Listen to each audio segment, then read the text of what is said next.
আল্লাহ বলে ডাকবেন।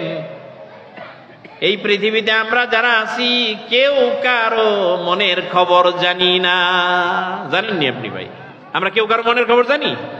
আরে আরেকজন এটা জানবো কেমনে? আমি যার সাথে ঘর সংসার করি, একসাথে শুয়ে থাকি দুইজন, এই যে আপনি আপনার স্ত্রীর সাথে শুয়ে থাকেন, তার মনে কি আছে এটা আপনি জানেন না, আপনার মনে কি আছে এটা উনি জানেন না। মনের খবর জানেন একজন, তিনি কে? আরো জোরে বলতে হবে, কে? আল্লাহ মানুষের মনের খবর জানেন। ইব্রাহিম আলাইহিস সালাম আল্লাহকে হাসরের ময়দানে আল্লাহ আল্লাহ বলে ডাকছেন, আর সবাই টের না পাক, একজন তো টের পাইছেন, কে? আল্লাহ রাব্বুল আলামিন বুঝতে পেরেছেন ইব্রাহিম কেন ডাকে। আল্লাহ রাব্বুল আলামিন হযরত ইব্রাহিম আলাইহিস সালামকে বলবেন, ইব্রাহিম এবার তুমি আরেকবার তুমি তোমার পায়ের দিকে তাকায় দেখো, নিচের দিকে তাকাও। হযরত ইব্রাহিম আলাইহিস সালাম নিচের দিকে তাকাবেন, তাকায় দেখবেন যেখানে ওনার পিতা ছিল শিকল পরানো অবস্থায়, আযাদ রক্তাক্ত অবস্থায় ফেরেশতারা জাহান্নামের দিকে টেনে নিয়ে যাচ্ছিল। এবার ওই জায়গায় পিতার জায়গায় পিতা নাই, বাবার জায়গায় বাবার নাই, জাহান্নামের একটা শূকর ওই জায়গায় হয়ে গেছে। জাহান্নামের শূকরকে টেনে টেনে ফেরেশতারা জাহান্নামের দিকে নিয়ে যাচ্ছে। বলেন নাউযুবিল্লাহ।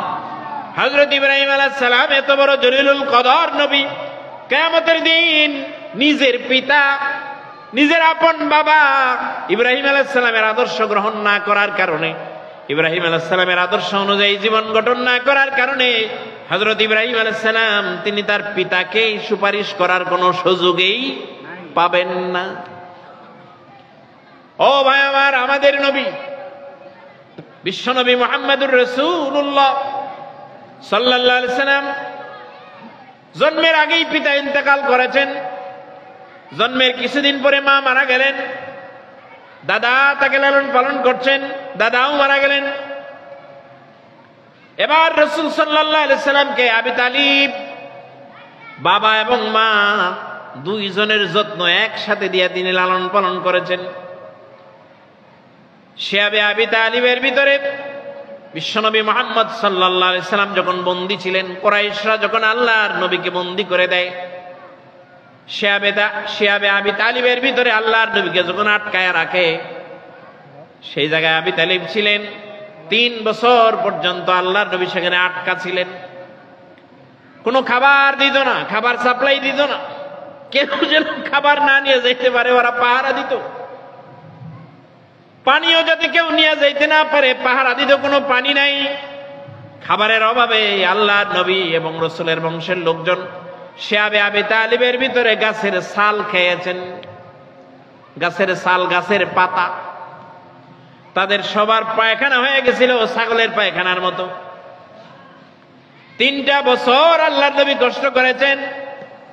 ওই জেল জীবনে আবি তালিব প্রতি রাত আল্লাহর নবী মুহাম্মদ সাল্লাল্লাহু আলাইহি সাল্লামকে ঘুমানোর পরে আবি তালিব আয়েশা ডাকতেন, মুহাম্মদ উঠো, তুমি যায় আমার বিছানায় শুয়ে থাকো আর আমি তোমার বিছানায় শুই। তুমি যখন শুয়েছিলে আলো ছিল জ্বালানো, ফর্সা ছিল। কোন কাফের যদি পাহাড়ের উপর থেকে তার তীরের নিশানা ঠিক করে রাখে, রাত গভীর হলে যদি তীর মেরে দেয়, তাহলে তো দুনিয়ার থেকে তোমার বিদায় হয়ে যাবে। কাজেই তুমি যে আমার বিছানায় শুয়ে থাকো আর আমি তোমার বিছানায় শুই।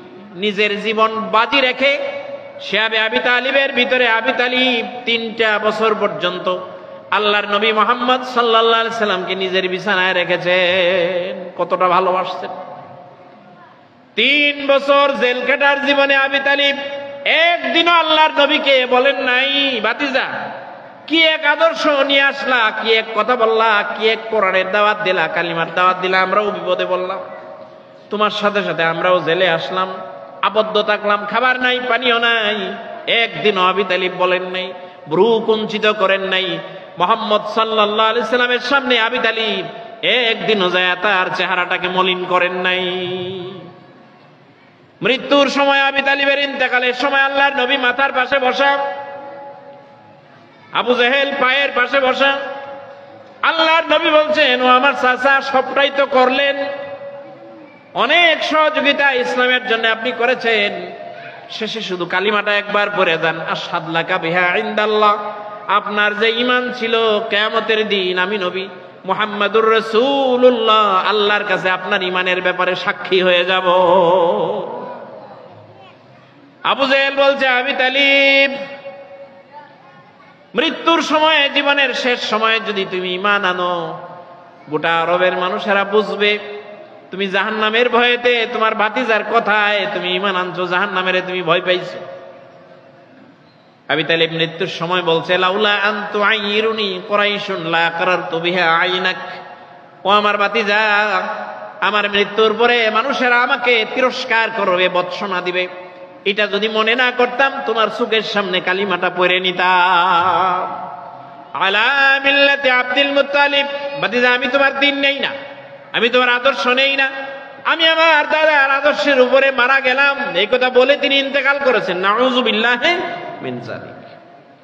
অনেক সাহাবীরা বলতেন, ইয়া রাসূলুল্লাহ, মৃত্যুর সময় তার ঠোঁট নড়তেছিল, হয়তোবা কালিমা পড়ে থাকতেও পারে, কারণ সারাটা জীবন কাফেরের পক্ষে নয়, ভাতিজা মুহাম্মদের পক্ষ নিয়ে জীবন অতিবাহিত করেছেন, কিন্তু কালিমা পড়েন নাই, ঈমান আনেন নাই, নবীর আদর্শের স্বীকৃতিটা তিনি দেন নাই। আল্লাহর নবী বললেন, সাফ, আমি শুনিনি। আল্লাহ তাআলা জিবরাইলকে পাঠিয়ে দিলেন, রাসূলুল্লাহ কাঁদতে লাগলেন, এত কষ্ট আমার যেই চাচা করলো ঈমান গ্রহণ না করার কারণে জাহান্নামে যাবে, তাও চিরস্থায়ী জাহান্নাম। আল্লাহর নবী বললেন, কিয়ামতের দিন আমার চাচাকে আল্লাহ তাআলা আমাকে জানিয়েছেন, আমার চাচা আবি তালিবকে জাহান্নামের আগুন দিয়ে তৈরি করা একজোড়া স্যান্ডেল তার পায়ে পরিধান করিয়ে দেওয়া হবে, আর কোনো শাস্তি নয়। জাহান্নামে যাবে যারা, তাদেরকে জাহান্নামের আগুন দিয়ে তৈরি করা জ্যাকেট দেওয়া হবে, জাহান্নামের আগুন দিয়ে তৈরি করা হেলমেট দেওয়া হবে মাথায়, জাহান্নামের আগুন দিয়ে তৈরি করা পোশাক তার গায়ে পরানো হবে। আবি তালিবকে ওই শাস্তি দেওয়া হবে না, শুধুমাত্র একজোড়া স্যান্ডেল জাহান্নামের আগুন দিয়ে তৈরি করা তার পায়ে পরিধান করিয়ে দেওয়া হবে। হাদিস শরীফে আল্লাহর নবী বলছেন, ইয়াগলি মিনহুমা দামাগুহু, যেই স্যান্ডেলের উত্তাপের কারণে তার মাথার মগজটা টকবক করে ফুটতে থাকবে। বলেন নাউযুবিল্লাহ। আল্লাহর নবী কান্না শুরু করে দিলেন। এবার আল্লাহ কোরআনের আয়াত নাযিল করলেন, লাআল্লাকা বাখিউন নাফসাকা আল্লা তাকুনু মুমিনিন। মানুষেরা ঈমান আনবে না, এজন্য কেঁদে কেঁদে আপনি আপনার জীবনটাকে হয়রান করবেন না, পেরেশান করবেন না। ইন্নাকা লা তাহদি মান আহবাবতা, আপনি যাকে ভালোবাসেন তাকে চাইলেও আপনি হেদায়েত দিতে পারবেন না। ওয়ালাকিন্নাল্লাহ ইয়াহদি মান ইয়াশা, হেদায়েতের একমাত্র মালিক হচ্ছেন কে? আল্লাহ হচ্ছেন হেদায়েতের একমাত্র মালিক। আপনি হেদায়েত পৌঁছায় দিতে পারেন, কেউ গ্রহণ না করলে আপনি তাকে জোর করে হেদায়েত দিতে পারবেন না। রাসূল করিম সাল্লাল্লাহু আলাইহি সাল্লাম কাঁদছিলেন, দাড়ি বেয়ে বেয়ে পানি পড়ছিল। কিয়ামতের দিন ওই চাচা আবি তালিবের ব্যাপারে আল্লাহর নবী একটা কথাও বলতে পারবেন না। আবি তালিব ডাইরেক্ট জাহান্নামী হবে, তার আমলনামার কোনো হিসাব হবে না। দুনিয়ায় যা করেছে এগুলো সব বাতিল, কোনো কাজে আসবে না তার ঈমান গ্রহণ না করার কারণে। ভাতিজা মুহাম্মাদুর রাসূলুল্লাহর আদর্শ অনুযায়ী জীবন গঠন না করার কারণে, আদর্শের স্বীকৃতি না দেওয়ার কারণে কিয়ামতের দিন নবী মুহাম্মাদুর রাসূলুল্লাহ নিজেও তার আপন চাচা আবি তালিবের ব্যাপারে একটা কথাও বলতে পারবেন না। ও ভাই আমার সামনে যারা বসে আছেন, খুব ভালোভাবে বুঝেন, মাইকের আওয়াজ যারা শুনছেন বুঝেন। হযরত নূহ আলাইহিস সালাম জলিলুল কদর নবী হওয়ার পরও কিয়ামতের দিন নিজের সন্তানের ব্যাপারে যদি সুপারিশ করার সুযোগ না পান, সন্তান তার আদর্শ না মানার কারণে, হযরত লূত আলাইহিস সালামের নিজের স্ত্রী লূত আলাইহিস সালামের আদর্শ অনুযায়ী জীবন গঠন না করার কারণে লূত আলাইহিস সালাম যদি নিজের স্ত্রীকে সুপারিশ করার সুযোগ না পান, জলিলুল কদর নবী হযরত ইব্রাহিম আলাইহিস সালাম নিজের আপন পিতা সন্তান ইব্রাহিম আলাইহিস সালামের আদর্শ অনুযায়ী জীবন গঠন না করার কারণে হযরত ইব্রাহিম আলাইহিস সালাম যদি কিয়ামতের ময়দানে পিতার ব্যাপারে কোনো সুপারিশ করার সুযোগ না পান, বিশ্বনবী মুহাম্মদ সাল্লাল্লাহু আলাইহি সাল্লামের আদর্শের স্বীকৃতি না দেওয়ার কারণে, রাসূলের আদর্শ অনুযায়ী জীবন গঠন না করার কারণে রসুলের আপন চাচাকে যদি রসুল কিয়ামতের দিন সুপারিশ করার সুযোগ না পান, 1400-1500 বছর পরে আমরা যারা বাংলাদেশে এসেছি আল্লাহর নবীর আদর্শ অনুযায়ী যদি জীবন গঠন না করি, কিয়ামতের দিন নবীর সুপারিশ পাওয়ার কোনো সম্ভাবনা আছে নাকি? কথা বলেন না কেন, আছে নাকি? এজন্যই সূরা আলে ইমরানের 31 নম্বর আয়াতে আল্লাহ বলছেন, কুল ইন কুনতুম তুহিব্বুনাল্লাহা ফাত্তাবিউনি। ওলামায়ে কেরাম বুঝবেন, ইত্তাবিউ এটা আমরের সিগা, আদেশবাচক শব্দ, আদেশ দিয়েছেন আল্লাহ। এই আয়াত অনুযায়ী নবীর যথাযথ অনুসরণ করা উম্মতের জন্য হলো ফরজ। ও ভাই আমার, আমরা জানি ফরজ দুই ধরনের, একটা হলো ফরজে কিফায়া আর একটা হলো ফরজে আইন। ফরজে কিফায়া হলো জানাজার নামাজ, মহল্লার কিছু মানুষ যদি আদায় করে সবার পক্ষ থেকে এটা আদায় হয়ে যাবে। কিন্তু যেটা ফরজে আইন সেটা হলো আলাদা আলাদা, ফারদুন আইনুন, সবার জন্য ফরজ। আচ্ছা, আপনারা যারা আমার সামনে আছেন বলেন দেখি, প্রচন্ড কাজের দিন, অনেক কাজ, কাজের সময় ছেলে যদি বাবাকে বলে যে বাবা কাজ অনেক বেশি, তোমার মসজিদে যাওয়ার দরকার নাই, আমি যাচ্ছি, আমি যাই আমার নামাজ তো পড়বই, তোমারটাও পড়ে দিয়ে আসবো, আদায় হবে নাকি? কথা বলেন, ছেলে যদি বাপেরটা পড়ে আদায় হবে? তো বাপ যদি ছেলেরটা পড়তে চায় হবে নাকি? মা যদি মেয়েরটা পড়তে চায় হবে? কোন মেয়ে যদি তার মারটা পড়ে দিতে চায় যে মা অনেক ব্যস্ত, মেহমান আসছে, রান্না বাড়ার সময় দুপুরবেলায় তোমার নামাজের দরকার নাই, তোমার নামাজটা আমি পড়ে দিতেছি, হবে নাকি? তার মানে হলো ফারদুন আইনুন, আলাদা আলাদা সবার জন্য ফরজ। এই জোহরের নামাজ, আসরের নামাজ, জুমার নামাজ যেমন ফরজ আইন, আলাদা আলাদা সবার জন্য যেমন ফরজ, নবী মুহাম্মদুর রাসূলুল্লাহকে অনুসরণ করা উম্মতের জন্য নফল নয়, ফরজ। ফরজে কিফায়া নয়, এটা হলো ফরজে আইন। ছেলে যদি নবীর অনুসরণ করে ছেলে জান্নাত পেয়ে যাবে, পিতা না করলে পিতা পাবে না। মেয়ে যদি জান্নাত নবীর অনুসরণ করে মেয়ে জান্নাত পেয়ে যাবে, মা অনুসরণ না করলে মা পাবে না। ফরজ আইন হিসেবে নবীর অনুসরণ করা আমাদের সবার জন্যই ফরজ, ফরজ আইন। আল্লাহ যেন আমাদেরকে নবীর অনুসরণ যথাযথভাবে করার তৌফিক দেন, বলেন আমিন। ও ভাই আমার, বলেন দেখি, আমার সামনে যারা আছেন ইট খোলা কারা কারা দেখছেন? হাত তুলেন। ইট খোলা দেখছেন? নারে তাকবীর, মাশাআল্লাহ, সবাই ইট খোলা দেখছেন। আচ্ছা বলেন তো দেখি, ইট খোলার মধ্যে ইট বানায় একজন শ্রমিক না শত শত শ্রমিক? কথা বলেন ভাই, একজন না শত শত? অনেক শ্রমিক। সবার ইট একরকম হয় নাকি এক একজনের এক এক রকম হয়? কোনটা? একরকম হয়। কারণ কি? কারণ ইট কলার মালিক একটা ফরমা দিছে। কথা বলেন ঠিক না বেঠিক? যে ইটা বানাক ফরমা অনুযায়ী বানাবে। এখন আপনি একটু চিন্তা করেন তো, ফরমাটা যদি না থাকতো তাহলে কি হইতো? শত শত শ্রমিক ইটা বানাচ্ছে, একজনেরটা হয়তো একটু লম্বা, আর একজনেরটা হয়তো একটু খাটো, কারোটা একটু উঁচা, কারোটা নিচা, কারোটা 3 কোনা, কারোটা 4 কোনা হইতো, তেসরা হইতো কারোটা। এটা যদি পোড়াইতো এটার নাম ইট হইতো না, পুরলে পরে এটা হইতো পুরা মাটি। কথা বলেন ঠিক না বেঠিক? পুরা মাটি, এটা হলো একটা ময়লা, এটা একটা আবর্জনা, এটার মধ্যে কোনো গাছপালাও জন্মা নেয় না। এই যে দেখছেন না আমাদের বাড়িঘর ভাঙ্গার আবিশ, এটারে পয়সা খরচ করে ট্রাক দিয়া ময়লার জায়গায় দূরাই নিয়ে ফেলে দিয়ে আসতে হয়। ঠিক গোটা বিশ্ববাসীর জন্য একটা আল্লাহ তাআলা একটা ফরমান নাজিল করেছেন, যে ফরমার নাম হচ্ছে মুহাম্মাদুর রাসূলুল্লাহ সাল্লাল্লাহু আলাইহি ওয়াসাল্লাম। এখন আপনি রাস্তা দিয়ে হাঁটবেন, রসুলের মতো হাঁটতে হবে। রসুলের মতো যদি হাঁটেন তাহলে আপনার হাঁটা না, হাঁটা হচ্ছে ইবাদত। আপনি নামাজ পড়বেন, রসুলের মতো পড়তে হবে। আচ্ছা বলেন তো দেখি, ওযুর ফরজ কয়টা? কথা বলেন না ভাই, কয়টা? 60।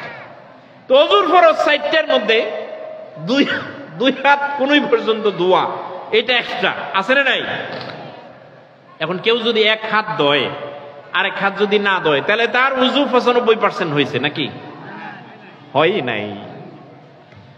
ও ভাই আমার, ভালোভাবে বুঝুন, জোহরের নামাজ ট্রেনে টিকিট করেছেন, জোহরের নামাজের সময় হয়ে গেছে, নামাজে দাঁড়াইছেন, নামাজে দাঁড়ানোর পরে 2 রাকাত পড়ছেন, জোহরের ফরজ নামাজ, ট্রেন চলে আসছে, তাড়াতাড়ি হুইসেল দিছে ট্রেনে, ওই 2 রাকাত পরে আপনি সালাম ফিরায় আপনি ট্রেনে যায় ওইটা পড়ছেন, তাহলে 4 রাকাতের জায়গায় 2 রাকাত যে পড়ছেন, তাহলে আমরা বলবো যে আপনার জোহরের নামাজ 50% আদায় হয়ে গেছে, এরকম নাকি? হয় নাই। ও ভাই আমার, ইফতার করতে হয় একেবারে সূর্য ডোবার পরে। কোন রোজাদার ফরজ রোজা রাখার পরে যদি মনে করে কষ্ট হচ্ছে, অনেক বেশি পিপাসা বেড়ে গেছে, অনেক পিপাসা লাগছে, কাজে অন্তত ইফতারের 20 মিনিট আগে আমি ইফতারটা করে ফেলাই। তাহলে ইফতারের 20 মিনিট আগে, আজান দেওয়ার 20 মিনিট আগে যদি কেউ ইফতার করে, তাহলে আমরা বলবো যে এই লোকের রোজা 95% হয়ে গেছে, এরকম নাকি? রোজা রাখতে হবে নবীর মতো, রসুলের মতো করে, আল্লাহর নবী যেভাবে রেখেছেন সেভাবে। নামাজ পড়া লাগবে রাসূলুল্লাহর মতো করে, তিনি যেভাবে পড়েছেন সেভাবে। ওযু করা লাগবে রাসূলুল্লাহর মতো করে, তিনি করেছেন যেভাবে সেভাবে। তাহলে আমরা আমাদের জীবনে যা করব, একজন মানুষকে আমরা অনুসরণ করব। সূরা আলে ইমরানের 31 নম্বর আয়াতে আল্লাহ একজনকে অনুসরণ করতে বলেছেন, তিনি হচ্ছেন মুহাম্মাদুর রাসূলুল্লাহ সাল্লাল্লাহু আলাইহি ওয়াসাল্লাম। এই নবীর অনুসরণ শুধু মসজিদের ভিতরে নয়, শুধু নামাজে নয়, শুধু রোজায় নয়, আপনার ব্যবহারিক জীবনেও। আল্লাহর নবী বাজারে গেলেন, বাজারে দেখলেন রাসূলুল্লাহর এক সাহাবী খেজুর নিয়ে বসে আছে। কি মনে করে রাসূলুল্লাহ খেজুরের টুকার ভিতরে হাত ঢুকায় দিলেন, ভিতর থেকে কয়েকটা খেজুর বের করলেন, দেখলেন ভিতরের খেজুরগুলো ভিজা আর উপরের খেজুরগুলো সব শুকনা। আল্লাহর নবী বলেন, মাহাদা মাহাদা, এটা কি রে? ভিতরের গুলো ভিজা বাইরের গুলো শুকনা কেন? ওই সাহাবী বলছে, ইয়া রাসূলুল্লাহ, একটু আগে বৃষ্টি আসছিল, অনেকগুলো খেজুর, এগুলো ঢাকার মতো কোনো সামিয়ানা আমার কাছে নাই, কোনো কাগজ নাই, সামিয়ানা নাই, কি দিয়ে ডাকবো? বৃষ্টিতে উপরের খেজুরগুলো ভিজে গেছে, খেজুর বিক্রি করা আমার বড় প্রয়োজন, ভিজা খেজুর দেখলে মানুষ নিতে নাও পারে, এই জন্যে উপরের ভিজা খেজুরগুলো ভিতরে দিছি আর ভিতরের শুকনা খেজুরগুলো বাইরে দিছি। আল্লাহর নবী মুহাম্মদ সাল্লাল্লাহু আলাইহি সাল্লাম বলছেন, ইন্নাহা দাগাসুন, ইন্নাহা দাগাসুন, ইন্নাহা দাগাসুন, 3 বার বলছেন। এটা একটা প্রতারণা, এটা একটা প্রতারণা, এটা একটা প্রতারণা।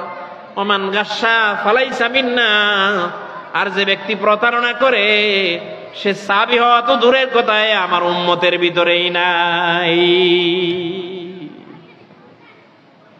আমার কথা কি আপনারা বুঝতেছেন? যদি বুঝে থাকেন তাহলে উত্তর দেন। ওই সাহাবী খেজুর ভিজাইছিল নাকি বৃষ্টিতে ভিজছিল? কোনটা?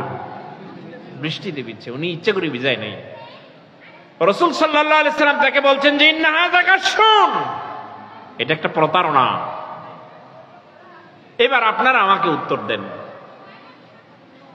আপনার লাউ গাছ লাগাইছেন একটা, লাউ গাছের মধ্যে 3টা লাউ হয়েছে, 3 লাউ সমান তালে একসাথে বড় হয়ে গেছে। এখন বলতেছেন 3 লাউ তো একসাথে খাওয়া সম্ভব না, তাহলে এক কাজ করি, 2 লাউ নিয়ে বাজারে বিক্রি করে দেই, আর একটা খাও। এই 3টা লাউয়ের মধ্যে একটা লাউ হইল পোকা, ছিদ্রেওয়ালা। ছিদ্রেওয়ালা লাউটা আপনি বাসায় রেখে যাইতে চাইছিলেন, বাড়িওয়ালি মানে নাই যে লাউ লাগবো, এতদিন পরে লাউ হয়েছে, প্রথম লাউ, ভালোটাই খাবো, ভালোটাটা রেখে যাও। তাহলে ভালো লাউ রাইখা ছিদ্রিওয়ালা লাউ, সেই সাথে আরেকটা ভালো লাউ নিয়ে আপনি বাজারে গেছেন। আমার সামনে যারা আছেন উত্তর দিবেন, ছিদ্রিওয়ালা লাউটা যদি আপনি বাজারে নিয়ে যান, নিয়ে যে রাখবেন, ছিদ্রিটা উপরের দিকে দিবেন নাকি নিচের দিকে? কোনটা? কেন? যে ব্যক্তি লাউ কিনবে সে তো দেখেই কিনবে, উল্টায় পাল্টায় যে ছিদ্র আছে না নাই। ও ভাই আমার মনে মানে না, এই জন্য ছিদ্রটা নিচের দিকে। তার মানে হলো না দেখা বেশি দাম দিয়ে যদি কেউ লইয়া যায় তাইলে ভালো। সিরা টাকা থাকলে আমরা কি করি? কাউকে দেখানোর সময়, দেওয়ার সময় দেখায় দেয়নি যে ভাই টাকাটা একটু সিরা আছে নেও, নাকি সুন্দর করে এমন ভাবে বাসটা করি সিরাটা যাতে দেখাই না যায়। ও ভাই আবার আপনি আপনার বিবেককে একটু টেস্ট করুন, রাসূলের আদর্শ এর উপরে আমরা কতটুকু আছি। আমি আমার নিজের চোখে দেখেছি, ছোটবেলায় আমার আব্বু হাফেজ ছিলেন, খুব সহজ সরল মানুষ ছিলেন।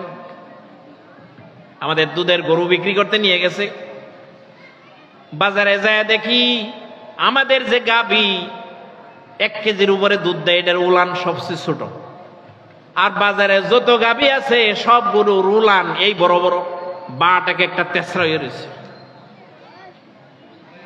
এক লোক এসে বলতেছে, আবির সাহেব গরু তো আপনি বেচতে পারবেন, নাম করে দেন আমরা বেচতে দিই। ওই বেটা আব্বারে তারায় দিয়ে আসে, দরিদ্রে দাঁড়াইছে।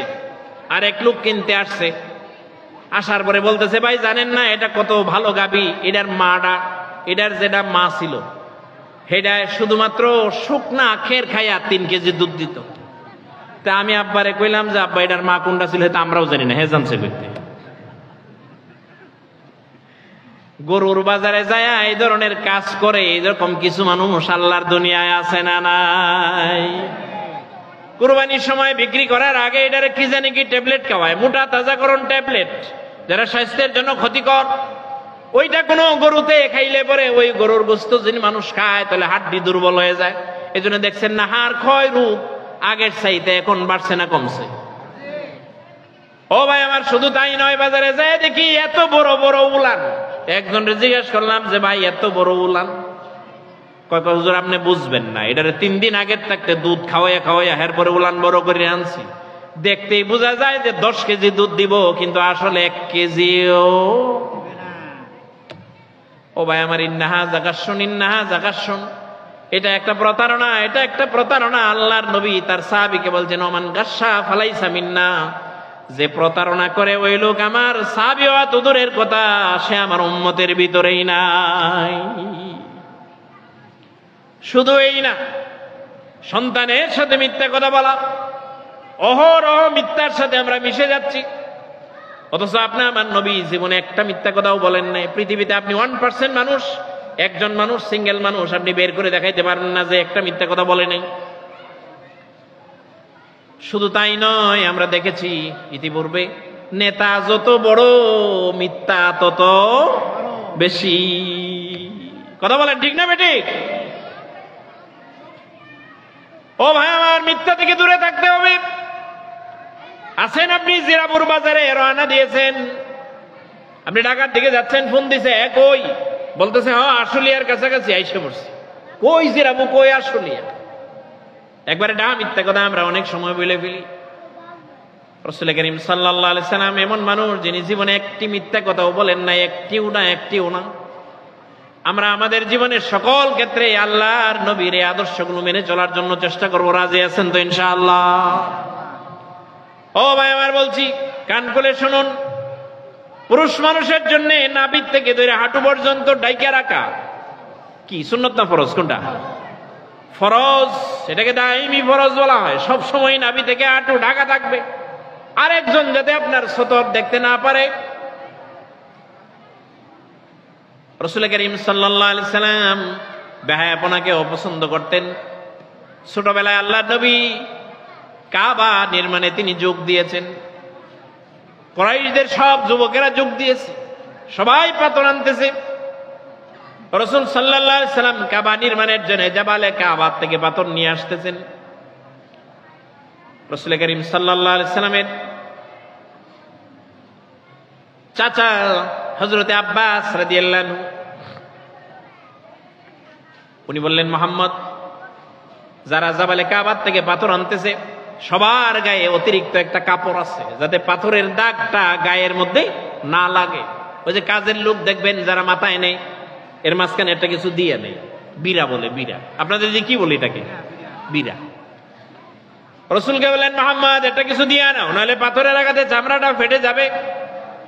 কয়েকবার বলছেন, রাসূলুল্লাহ শোনেন নাই, পাথর আনতেছেন। আরেকবার তিনি ধরে আল্লাহর রাসূলকে ধরলেন আর বললেন, মিয়া ছোট মানুষ, তোমার সাথে বড় বড় যারা ওরা এনে উলঙ্গ অবস্থায় আছে, তোমার সমস্যা কি? এই বলে তিনি লুঙ্গি খুলে ফেললেন। লুঙ্গি খোলার সাথে সাথে আল্লাহর নবী বেহুশ হয়ে গেলেন। অনেকক্ষণ পরে হুশ ফিরে আসলো। হুশ ফিরে আসার পরে আল্লাহর নবী বলেন, ইজারি ইজারি ইজারি। আবার লুঙ্গি কই, লুঙ্গি কই? সুবহানাল্লাহ বলবেন না? নাবালেগ অবস্থায়ও আল্লাহর নবী বেসতর হওয়াকে তিনি পছন্দ করেন নাই। আর আপনি আপনার ছেলের জন্য প্যান্ট একটা কিনে এনে দিয়েছেন, প্যান্ট হাঁটুর উপরে। কোন বালেক সন্তানকে এটা দেওয়া না জায়েজ। প্যান্ট কিনে দিয়েছেন, প্যান্টে নাভি ডাকে না, প্যান্ট পরতেই হয় নাভির অনেক নিচে, একবারে কটাটার মধ্যে কোনো মতে বাঁধতে হয়। আর নিচ দিয়ে একবারে টাকনুর নিচ পর্যন্ত যায়, ঠিক না বেঠিক? টাকনুর নিচে কাপড় পরিধান করা হারাম। কথা বলেন আমার সাথে, টাকনুর নিচে কাপড় পরিধান করা, আরো জোরে বলতে হবে, টাকনুর নিচে কাপড় পরিধান করা হারাম। কিয়ামতের দিন তিন শ্রেণীর মানুষের সাথে আল্লাহ কথা বলবেন না। ওয়ালা ইউকাল্লিমুহুমুল্লাহ ওয়ালা ইউযাক্কিহিম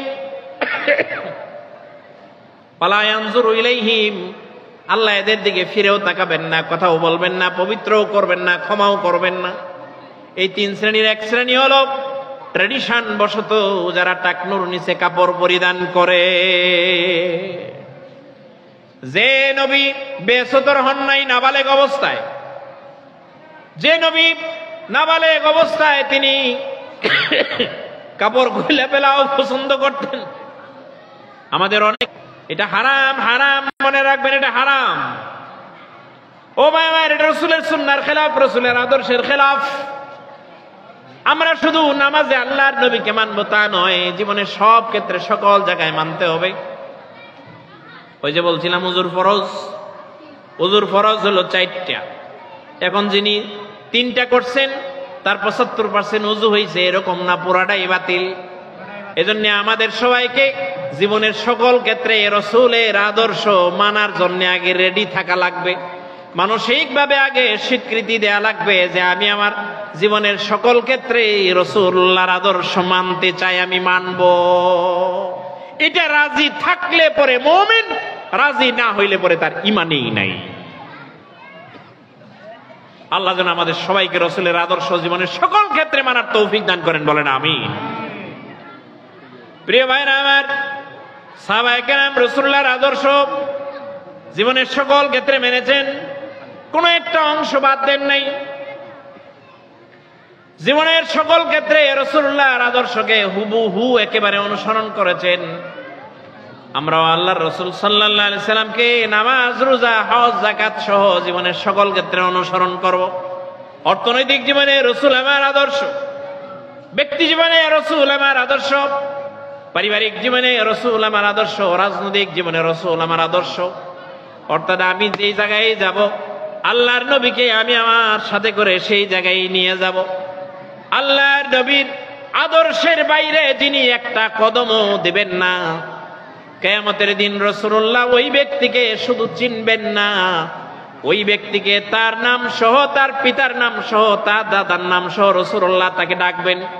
দুনিয়ার জীবন তার যেমনই হোক, অর্থনৈতিকভাবে ওই লোক হয়তো এত সবল হইতে পারে নাই, সচ্ছল হতে পারে নাই, জীবনে সব ক্ষেত্রে রাসূলুল্লাহর আদর্শকে অনুসরণ করার জন্য মেনে নিয়েছিল।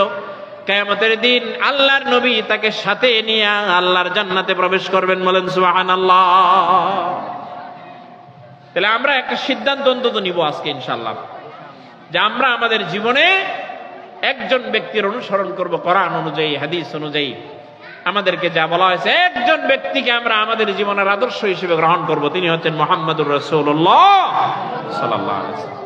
এই স্বীকৃতি যদি কেউ দেয়, কেউ যদি শুধু মানতে শুরু করে, মানবে তো আরো পরে, যদি সিদ্ধান্ত নেয় জীবনে যে আমি রাসূল সাল্লাল্লাহু আলাইহি সাল্লামকে আমি আমার জীবনের সকল ক্ষেত্রের জন্য আদর্শ হিসেবে গ্রহণ করব। কোরআন কারীমে সূরা আলে ইমরানের 31 নম্বর আয়াতে আল্লাহ তাআলা তার জন্য সুসংবাদ দিয়েছেন, সে সিদ্ধান্ত নেবে, সাথে সাথে আল্লাহ তার জীবনের সব গুনাহগুলো মাফ করে দিবেন। সুবহানাল্লাহ। তাহলে আমরা এই সিদ্ধান্তটা নিতে পারবো না ইনশাআল্লাহ, যে আমরা আমাদের জীবনে মুহাম্মদ সাল্লাল্লাহু আলাইহি সাল্লামকে জীবনের সকল ক্ষেত্রে আমরা অনুসরণ করব, মেনে চলবো। রাজি আছেন তো ইনশাআল্লাহ? ইনশাআল্লাহ। আল্লাহ তাআলা আমাদের সকলকে তার দ্বীনের জন্য কবুল করুন। এই জন্য আমাদেরকে কোরআন পড়তে হবে, সিরাত পড়তে হবে, সেই অনুযায়ী রাসূলের আদর্শ অনুযায়ী জীবন গঠনের জন্য আমাদেরকে